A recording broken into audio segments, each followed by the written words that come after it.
नमस्कार दर्शक बंधु। जय जगन्नाथ। पवित्र गुरु पूर्णिमा बा व्यास पूर्णिमा बा आषाढ़ पूर्णिमा उपलक्षे आपण मानक अनेक अनेक शुभेच्छा और शुभ अभिनंदन। आज जुलाई मास 21 तारिख और रविवार। यही दिन पुरपल्ली रे एवं सहरांचल रे व्यासदेवंकर जन्म उत्सव पालन करा जिवो। एही दिन आदि गुरु मानक पूजा करा जाए। व्यासदेव सहित शंकराचार्य वाल्मीकि पराशर इत्यादि आदि गुरुंकर पूजा पाठ गुरुकुल रे करा जाए। यह एक पवित्र दिन अटे। गुरु माने आमको अनेक नीति शिक्षा देइथांती। समाज रे आग को बढ़िया पाई से माने आमको पथ मध्य देखैथांती। तांकर आदर्श रे आमे अनुप्राणित होई आग को बढ़िले आमर जीवन मध्य सार्थक होइथाए। तेणु आज दिन में गुरु मानकर आशीर्वाद नवा एवं गुरु मानक किछि मध्य उपहार प्रदान करिबा। गुरु मानकर आशीर्वाद आम उपरे रहिले आमर जीवनर प्रत्येक कार्य क्षेत्र में मध्य सफलता मिलता है। जेहेतु गुरु पूर्णिमा जुलाई मास 21 तारिख 2024 मसीहा रविवार दिन रहुची। एई दिन आपण प्रातः स्नान कर दियंतु।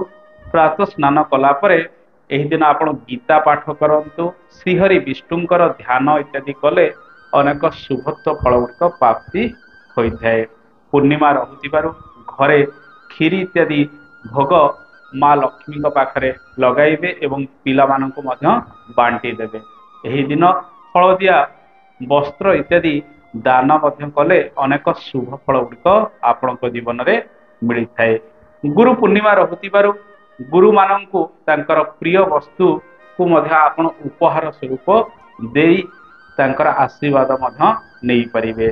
सारा भारत वर्ष रे गुरु पूर्णिमा धूमधाम रे पालन करा जाए। विशेषकर गुरुकुल मानकरे शिष्य मानकर समागम होइथाए गुरु मानंकु पूजा करिबा पाई।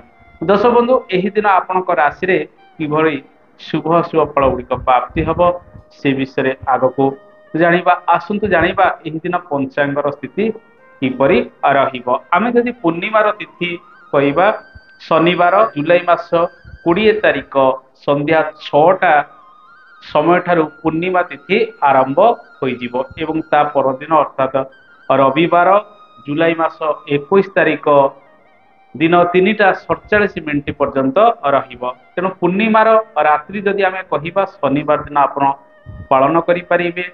जो मानकर चंद्र रिष्ट इत्यादि रही चंद्रदेव उद्देश्य से क्षीरी भोग इत्यादि संध्या परे लगाई पारिबे। पंचांगर स्थिति तो देखिबा 12 रविवार रहिबो एवं मेष राशि एही दिन घातवार रहिबो। एही दिन धनुचंद्र एवं मकर चंद्र उभय भोग हब। दिबा 7टा बाजी 27 मिनिट ठारू शरण पंचक आरंभ होइजिवो। तृण काष्ट इत्यादि छेदन करिबा निषेध ए दिन अटे। राहु काल स्थिति जो देखिबा रविवार दिन दिबा 4टा बाजी 46 मिनिट ठारू संध्या 6टा बाजी 24 मिनिट पर्यंत राहु काल रहुथिबारु या एक अशुभ समय अटे। दर्शक बंधु, एही दिन अमृत बेला केउ समय रहिबा आसंतु जानिबा। सकाळ 6टा बाजी 14 मिनिट ठारू दिन 9टा बाजी 43 मिनिट पर्यंत एक अमृत बेला रहिबो। पुनः रात्र 8टा बाजी 38 मिनिट ठारू रात्र 10टा बाजी 47 मिनिट पर्यंत एक अमृत बेला रहिबो। एही दिन उभय धनुचंद्र एवं मकर चंद्र भोग हब। दिबा 7टा बाजी 37 मिनिट परठारू मेष राशि, वृष राशि, कर्कट राशि, कन्या राशि, बिच्छा राशि, धनु राशि, मकर राशि, मीन राशि रे अनेक शुभ फल गुड़िक प्राप्ति हबार जोग रही।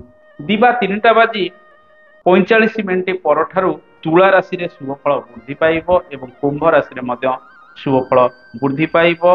परंतु वृष कन्या राशि रे एवं धनु राशि रे अशुभ फल गुड़िक मिलिबार संभावना रही। अन्य जो राशि गुड़िक रहिला से राशि रे अशुभ फल प्राप्ति हब। पूर्णिमा रहुथिबारु महादेवंकर उपासना मध्य करिवे। चंद्रदेवंक उद्देश्य रे विभिन्न प्रकार पूजा कर्म गुड़िक मध्य करा जाए। एही दिन आपण चंद्रदेवंक उद्देश्य रे महादेवंक पाखरे पूजा करने सहित श्रीहरि विष्णुंकर उपासना करंतु, महालक्ष्मींकर पूजा अर्चना करंतु।